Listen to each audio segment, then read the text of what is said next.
important to take an overall look at where we are, the context, the perspective, because we're starting to see a shift, and I want to make sure that people actually keep the shift in perspective and understand where we are in the scope of our journey through the situation. It's been 18 days since we closed down New York. I know it feels like a lifetime. I tell my daughters every day, it's only 18 days since everything closed down. It's 39 days since the first COVID case in New York. Feels like a lifetime. It's 80 days since we had the first COVID case in the United States. 80 days. Been an intense, life-changing 80 days, but that's what it has been. When we started this situation that we are still in the midst of, before people get complacent, the end of March, the White House task force, coronavirus task force, was still talking about 1.5 to 2.2 million deaths, okay? Their best case scenario with quote-unquote mitigation efforts was 100 to 240,000 deaths in the United States, which is breathtaking. For New York, there are a number of models that were put out that we are following. The most frightening was Columbia University that said we could have 136,000 people in New York City only who would be hospitalized, not infected. We had the McKinsey model, which suggested 110,000 people could be hospitalized statewide.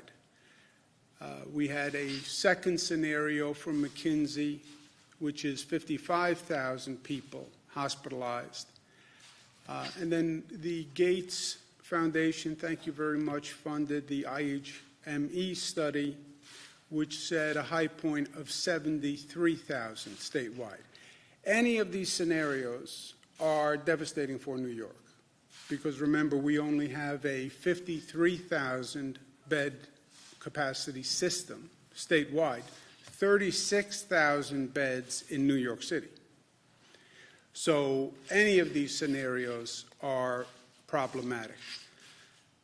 Luckily, the current trend, if it continues, and if we continue the flattening of the curve, we're at about 18,000 people hospitalized right now.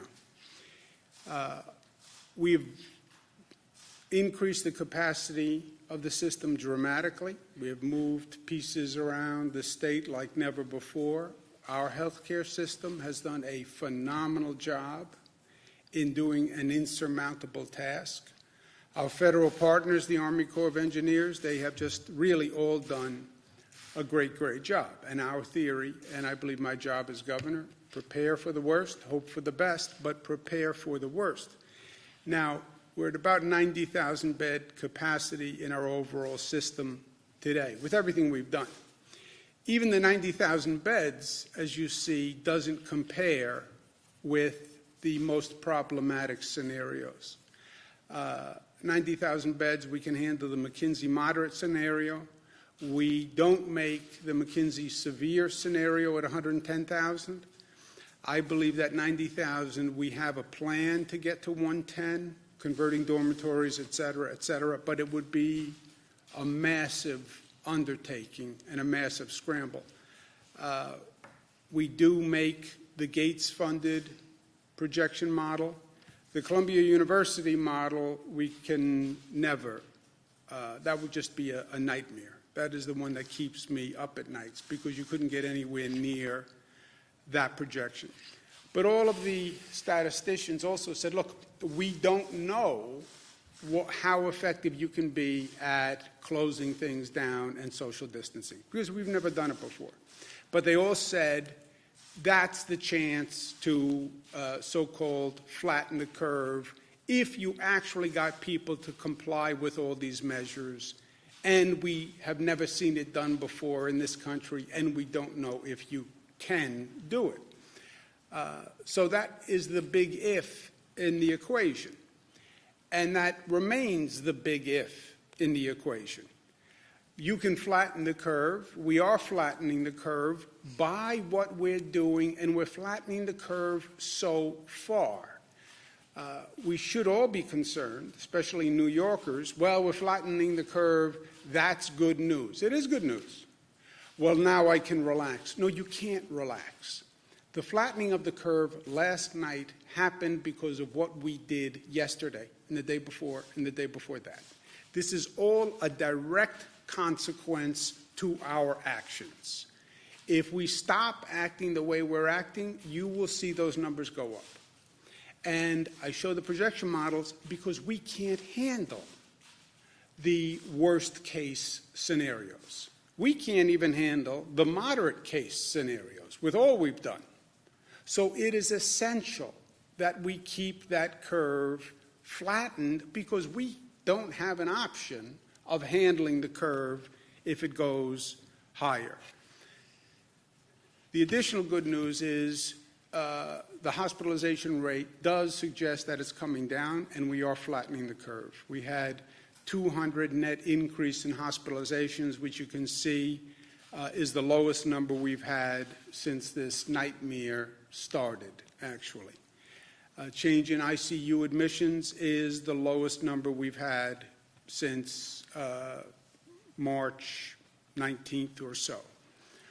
So all of this data suggests that we are flattening the curve so far, and the numbers are coming down so far. Number of intubations is down. 3-day average on intubations is down. So far, our efforts are working. They're working better than anyone projected they would work. That's because people are complying with them.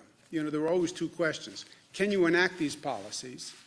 And then can you enact the policies in a way that people will follow? We can enact a policy and people thumb their nose to it and continue doing what they're doing. So there has to be a social acceptance and adherence to the policy. And New Yorkers are doing that. They're acting responsibly and diligently, and we are saving lives by what people are doing today. Our expression has been New York tough because every day is tough on many, many levels. I get it. But every day that we are New York tough, we are actually saving lives. And don't underestimate this virus. I think that is a mistake we made from day one. We as the collective we as the global community. This virus is very, very good at what it does. We lost more lives yesterday than we have to date. We understand, and all the experts have said, Dr. Fauci said from day one to me, you will see the deaths increasing after the hospitalizations because the deaths increase the longer a person is in the hospital, the longer a person is on the ventilator. I understand the scientific concept. I understand the data. But you're talking about 799 lives, the highest number ever. It's gotten to the point, frankly, that we're going to bring in additional funeral directors to deal with the number of people who have passed. If you ever told me that as governor I would have to take these actions, I couldn't even contemplate where we are now. And to put all of this in perspective, I lived through 9/11. 9/11 was supposed to be the darkest day in New York for a generation. We've done everything we can since 9/11 to make sure 9/11 didn't happen again. We lose 2,753 lives on 9/11. We've lost over 7,000 lives to this crisis. That is so shocking and painful and breathtaking. I don't even have the words for it. 9/11 was so devastating, so tragic. And then in many ways, we lose so many more New Yorkers to this silent killer. There was no explosion. but it was a silent explosion that just ripples through society with the same randomness, the same evil that we saw on 9/11. What do? We move forward and we do the work that we need to do. We're going to start an effort called New York Loves, which is going to be a coordination of all the charities and not-for-profits and foundations and people who want to help. There's been a tremendous outpouring of support from organized not-for-profits, et cetera, but also people just wanting to donate, people just wanting to help. The best effort is if we can coordinate all those resources to make sure there's not duplication and we're actually addressing the right need. So the State Department of State, Rosanna Rosato, Secretary of State, and Fran Barrett, who coordinates not-for-profits, we will coordinate all the people who want to donate and help, and we'll work with the local governments that need help. Also, let's learn the lessons of what we're going through now, because we haven't finished going through it. Let's learn how and why this virus kills, especially why we have higher fatality rates among African Americans and Latinos, and what we do about it. Let's understand it, but let's also address it. We're going to be doing more testing in African American and Latino communities with more data. We're going to open new testing sites, primarily in African American and Latino communities, with SUNY Albany, Department of Health, Northwell, collect the test results, but also collect the information that we need to come up with policies to fix this. Where do people live? Where do people work? What's their socioeconomic status? Where do they socialize? What are their previous health conditions? Why do we have these higher rates, and what do we do about it? And let's do that now. Rapid testing and testing is going to be the bridge to the new economy and getting to work and restarting, right? We're not going to go from red to green. We're going to go from red to yellow. Yellow is let the people who can go back to work start going back to work. Well, how do you know who can go back to work? Test them.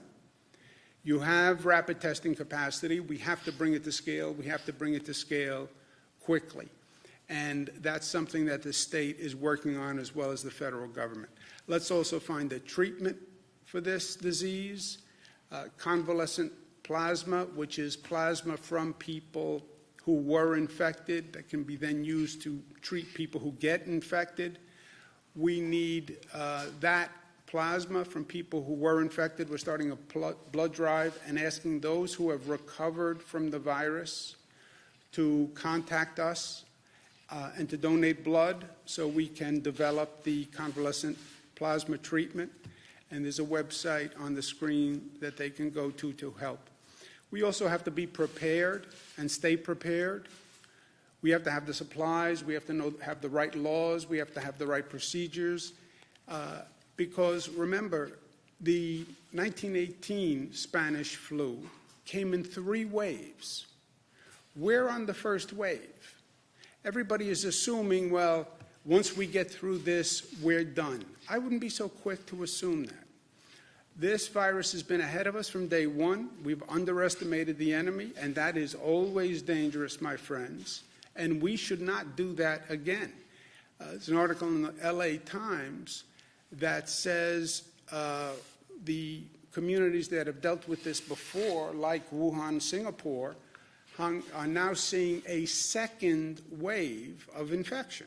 There is a theory that this virus can mutate and change and come back.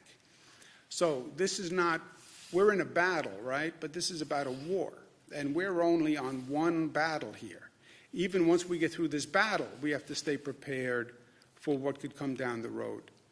And we also have to start to repair the immense damage. Before you start talking about restarting the economy, you're going to have to address the damage that is done to society today, which is intense, the economic damage. People who are now living in poverty. I mean, people have been without a check, without a job for weeks.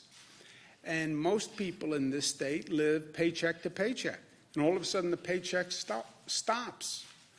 We're doing everything we can on the unemployment benefits and increasing the unemployment benefits, but you have families that are in true economic hardship and are impoverished because of this situation. What do we do with the housing market? Our health care system, we have pushed to the max.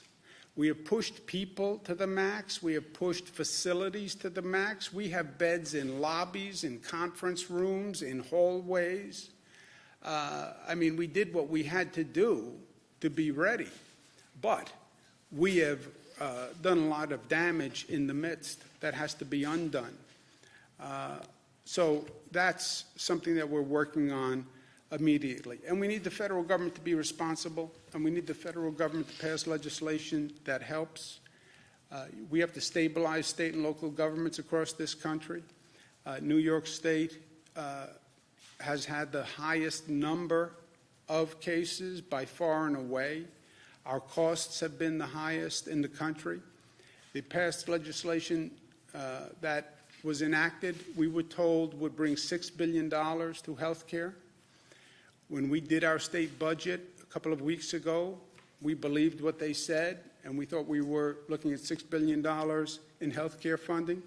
Turns out, when we actually read the language, it was about $1.3 billion to the state of New York, which is much different than $5 or $6 billion.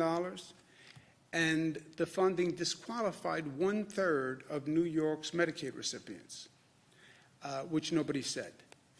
You know, and to our federal representatives, I spoke to Senator Schumer, I spoke to Senator Gillibrand, this is no time for politics. This is a time to enact the legislation that actually addresses the need. And I was in Washington for 8 years. I get how the political process works in Washington, not here and not now, my friends. We also have a significant mental health issue that comes with what we've done, the isolation, the disorientation. It's a growing problem. We have a growing problem with a number of domestic violence cases. If you need help during this highly stressful period, and I suspect more people need help than acknowledge that they need help, we have a support hotline. We have thousands of people who have volunteered to help, and people should reach out and ask for it. We have to stay ahead of this virus. We're watching Rockland, Nassau, and Suffolk. The numbers have come down in New York City. But you look at the concentric circles around New York City, the natural spread, the natural concentric circles are towards the suburban communities, Westchester, Rockland, Nassau, Suffolk. Westchester, we've had problems already. One of the first hotspots in the nation was New Rochelle in Westchester. Now we're seeing numbers creep up in Rockland, Nassau and Suffolk. The numbers are creeping up, so we're watching those areas next. We sent additional equipment last night. And the overall point is, look, you stay at home and you save a life, period. You stay at home and you save a life. And I know New Yorkers. I'm born and bred. The instinct is, well, this is good news. Now I can relax because, by the way, I've been dying to relax and get out of the house and end this Groundhog Day reality. Yeah, you're not out of the woods. And now is not the time to misunderstand what's happening. We have done great things, and we have saved lives because we have followed these policies. The moment you stop following the policies, you will go right back and see that number shoot through the roof. And we are not prepared to handle the highest numbers in those projection models. Whatever we do, you can't take a 50,000-bed system and get it to 136,000 beds. It's an impossibility. And I'm a person who never says no and believes New York can do anything if we try.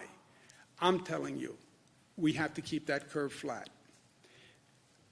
today we can say that we have lost many of our brothers and sisters, but we haven't lost anyone because they didn't get the right and best health care that they could. The way I sleep at night is I believe that we didn't lose anyone that we could have saved. And that is the only solace when I look at these numbers and look at this pain that's been created. That has to be true. And that has to continue. And that is a function of what each and every one of us does. So, New York tough? Yes, we're tough. But tough means we're smart, we're disciplined, we're unified, and we're loving. And if you don't want to stay home for yourself, stay home for someone you love, right? That's what the stay-at-home campaign is all about. You want to have reckless disregard for your life? It's not about your life. It's about the healthcare worker who will have to treat you in the emergency room. It's about the vulnerable person who you infect, who you could kill by your actions. Sometimes it's not about you, right? It's not about me, it's about we, and that's where we are. Questions? Do we need nursing homes just for COVID patients? I'm sorry? Do we need nursing homes just for COVID patients? No, I don't think we have. We're not planning nursing homes for COVID patients. Governor, millions of people are applying for unemployment nationwide and hundreds of thousands here in New York. We've gotten consistent reports that they can't get through to operators at the New York State Department of Labor. This has been going on for weeks. What sort of assurances can you offer residents that they can get these benefits, particularly in times of economic hardship? Yeah, look, the technology at the Department of Labor, the system just crashed because of the volume, right? It's one of those unanticipated consequences of a situation like this. And again, Jesse, nobody's been here before. We'll learn for the next time, but yeah, you have a government shuts down the private sector economy. You have millions of out of work. The next shoe to drop is going to be millions of people call in for unemployment benefits, crashing the system that handles the unemployment benefits because you've had a 100-fold increase, which is what has happened. We have 1,000 people who are now working on just personnel for that incoming system. Think about that, 1,000 people who are working on processing applications for unemployment benefits. That was like the number we used to get of applicants. Now we have 1,000 people processing applications. We're working with Google to come up with an online mechanism that bypasses any phone certification. The phone certification was important because you want to make sure that people who are applying are also qualified. So we're doing everything we can. The good news is whenever you sign up, your benefits are going to be retroactive. You will not have received the check. I get that, and that's causing anxiety. But it's not like you're not going to get the same benefit because you didn't get through on Monday and you didn't get through until Thursday. Melissa's been working on the system. You want to give an update? Sure. So just to give everybody a little bit of context, these numbers will come out later today, but last week there were 350,000 unemployment claims in New York. Going back to March 9th, we're at 810,000 unemployment claims. So far, 600,000 of those claims have been successfully processed, so you've got over 200,000 that are still in partial status. What happens is you go online, you fill out the application. If you fill out the application in full, you're done. If you leave any of the fields blank, what's been happening is they tell you call the system. So you call the system to follow up. That's what then caused the crash in volume, and then the system goes down. As the governor said, we've been working with Google. Today, between 5 and 7 p.m., the system is going to go down to reboot. 7 o'clock, the new application goes online. It's streamlined. There are fewer questions. And once you get to the end of that, if you successfully fill it out, it's going to say you're finished with the application process. If there's any information that's left blank, it's going to say, don't call us. We will call you within 72 hours. And DOL, as the governor said, now has 1,000 people on the phone lines. They're going to be reaching out directly to the people so that people don't have to go through this infuriating process of calling and getting busy signals and thereby collapsing the system. So Hopefully, starting today, after 7 o'clock, the system will be much better streamlined, but as the governor said, it's a volume issue that we've never experienced. Last night you acted to freeze the pay of state workers. Can you talk about why you decided to do that, and also where do you derive that power to essentially break the union contract? Yeah, I'll ask Rob Mahika to speak about the financial stress that the state is under. But look, so many of these things we've never seen before. We have never seen the financial devastation done to the state budget the way it has happened here. Again, in my lifetime, we go back to 9/11, which was the catastrophic event. This is more devastating to the New York economy and New York budget, which is just a function of the New York economy, than 9/11 by far. But Rob, do you want to speak to the question, Karen's question? Sure. Just look at it in the context that we're talking about. We're looking at a revenue shortfall of between $10 to $15 billion, and those numbers are trending more towards the middle of that right now. Look at a context of where we have 50% of the workforce is staying at home, just of the state workforce. As Melissa just mentioned, over 800,000 new unemployment claims in the past 3 weeks. And we frankly don't have the money, right, to make these payments. So we think at this time it makes sense to take a pause. The 2% raises don't go in effect for at least 90 days. At 90 days, we'll review it. Once we have a better picture of what the state's fiscal picture looks like, we've been asking the federal government to provide assistance to the state. If you look at a lot of the labor unions recognize the state only has a certain amount of resources, trying to prioritize those resources right now to fund the healthcare crisis. In between now and then, let's take a break and let's see if the federal government is going to step up, provide the state with more resources to deal with the revenue shortfall, and then we can deal with those commitments. To your question on where does the state have the authority, within the pay bills for each of these contracts, when the legislature passes them, there are provisions in there to allow for withholds of these payments. So that's what we're relying on right now. And again, we will relook at it in 90 days once we have a better perspective. Excuse me 1 second, Nick. Just let me follow up on that, Karen. Look, life is options, right? You have a $10 to $15 billion shortfall. What are you going to do about it? I can't just sit here and say I'm efficiently operating the state when I know we don't have money to pay the bills that we're incurring right now. The options are you could do layoffs of state workers, option A. Option B, you could buy some time with freezing the raises to state workers. I choose option B rather than laying off people, which would only add to the unemployment claims, the stress, the hardship. Let's freeze the raises because that's better than losing your job. And let's see if the federal government actually does what they said they've been going to do for the past several weeks, which is pass legislation that understands the level of the crisis and gets the state some funding to stabilize our finances. Just how many Go ahead, people? Nick, I'm sorry. Oh, no, just for Rob. Just how many people or workers does this affect? It's about 80,000. And how much is it calculated that it'll save? There's been reports that it's like $3.5 About million. $50 million for the 90-day period. Governor, where are we on the antibody test, and do you plan to, share that once it gets approval with New Jersey and Connecticut to coordinate a testing protocol as part of your getting back to Yeah, work we are plan? doing the antibody testing as we speak. State Department of Health has an approved antibody test. It's now about bringing it to scale. It's all of these testing protocols, they all basically exist.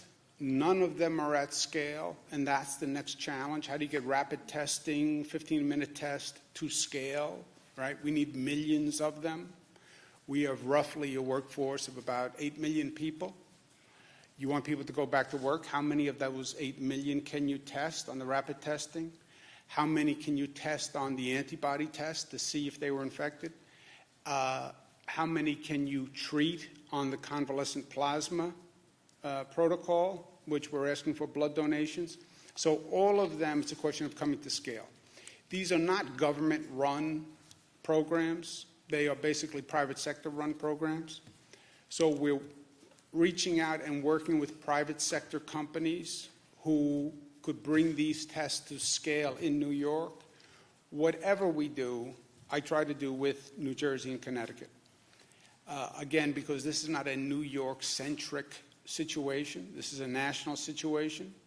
The best I can coordinate is by doing it regionally with New Jersey and Connecticut. And we talk about the tri-state metropolitan area. The workforce comes in to New York City, New Jersey, and Connecticut. There's a lot of sharing among those three states.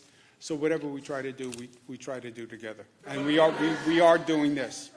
Like in terms of Same like, thing, who same gets thing. I tested? spoke to Governor Lamont and Governor Murphy about it yesterday. Governor, I know we've got some contributions from other Hold on, states. one second. Go ahead, I'm sorry. How are the census efforts going with everything going on? Are you confident that New York State will have a complete count, so to speak? I'm not confident that any state would have a complete count in this environment. I mean, just think about it. You're doing a census in the middle of this environment.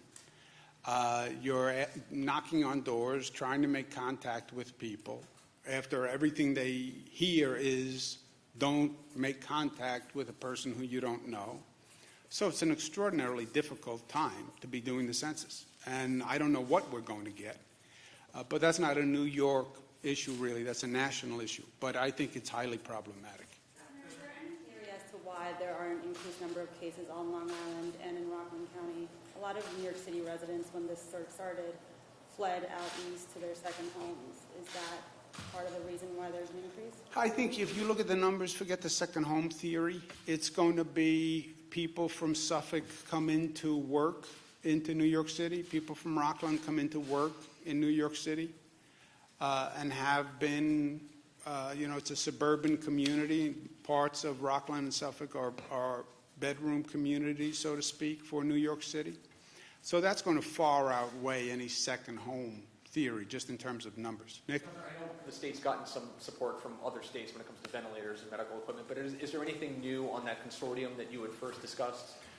Look, when we talk about preparedness, this was, and I don't want to get into a retrospective when you're in the middle of the game, right? Because we're still in the middle of the game. So it's not the time to start to do a retrospective on how the game was played when you're in the middle of the game. Let's just play together. Let's finish the game, and then we'll talk about what could have been done differently or should have been done differently. But, excuse me one second. We're in the middle of the game, and the game is going to go on for a period of time, and there may be another game right after it if any of these rumors about second wave are true, or the Spanish flu, second, third wave. The supplies, the equipment, is a real issue to address. Now, there's different ways to do it. The federal government, the president said, federal government's not a shipping clerk for states. One theory is the federal government is the supply purchaser for states. That states aren't left to their own to scale up for a global pandemic. The federal government does it. That's what FEMA does. I come from a strong federal government background. Part of the Clinton administration, we were very active on disasters, and FEMA was a really key player. So, to me, that's a viable option. Yes, this is a federal emergency declaration. It is a war. When you go to war, that's a federal effort, right? It's not state by state that declares war. It's not state by state that you go out and you buy tanks. This is a global pandemic. It's a national situation. Something like 98% of the country is under stay-home orders now. The federal government is the purchaser-in-chief, strategist-in-chief. FEMA buys the equipment, distributes it to the states that need it. Okay? That's option A. And I think that's a viable option. But people can say, well, I don't want to do that. Option B. Okay, option B could theoretically be designed. We've never done this. If you're saying the states have to be responsible for their own stockpile and their own purchasing of pharmaceuticals and medical equipment for a global pandemic, then the states have to do it in a way where they're not competing with each other. I mean, this was just crazy that I'm bidding on a machine that Illinois is bidding on and California is bidding on and Florida is bidding on, and we're all bidding up each other. I'm trying to buy masks at the same time that everyone else is trying to buy masks. That is just, and I'm going through all of these efforts. I have to figure out how to do business with China, where I have no natural connection as a state. And every state has to scramble to find business connections with China. I mean, it was crazy. That can't happen again. If the federal government doesn't do it, then the states, as a consortium, I would suggest do it. And let the states create a national consortium of states to do the purchasing in lieu of the federal government. And then that consortium could work with each individual state for an allocation for that state or a purchasing agreement for that state. I'm part of something called the National Governors Association, which is an association of all the governors. I'm what's called the vice chairman now. I become the chairman. But it's something I'm going to focus on and work on. I become chairman in a few months. It's a sort of rotating cycles. If the federal government's not going to do it, then the states have to do it, and they have to know that they have to do it, and they have to be prepared, and they have to do it together. But what happened now can't happen again. And it can't continue to happen, right? Could you please comment on whether or not the state is providing any guidance to local jails, particularly in rural areas, to stop the spread of the coronavirus? Yes. DCJS, on our state prison system and on the local jails, DCJS has provided guidance and new procedures, and we can get that to you. Yeah, more procedures, either directing them to release more jail prisoners or any further guidance to stop the spread, any specifics? I would have to check. I what's don't know if DCJS has done recent guidance, but I can find out. What's social distancing, Governor? Mayor de Blasio said that we might see some of these restrictions relaxed by May at some point, but you keep comparing this to 9/11. You say it's taken a catastrophic hit to our state budget, also the death toll. Can you talk a little bit about that? I'm not going to guess when the data will say we should change our practices. It's a guess. Oh, well, maybe by Easter, maybe by May, maybe by June. Broadway thinks June. And by the way, Broadway is a very important part of our economy. I get it. There's a lot of jobs. It's a big economic engine. But how can you say that? How can you, who can look forward and say, this is where we're going to be in 3 to 4 weeks?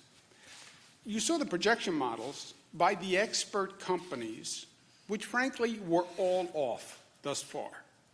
So I'm not going to say to anyone, this is where I think we'll be in 3 weeks or 4 weeks or 5 weeks. I have no idea.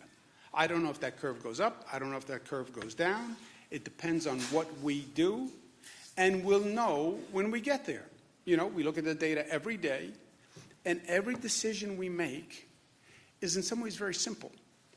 As traumatic as they are, they're all data-driven by experts. This is, you look at the numbers, and the numbers and the data should drive the policy.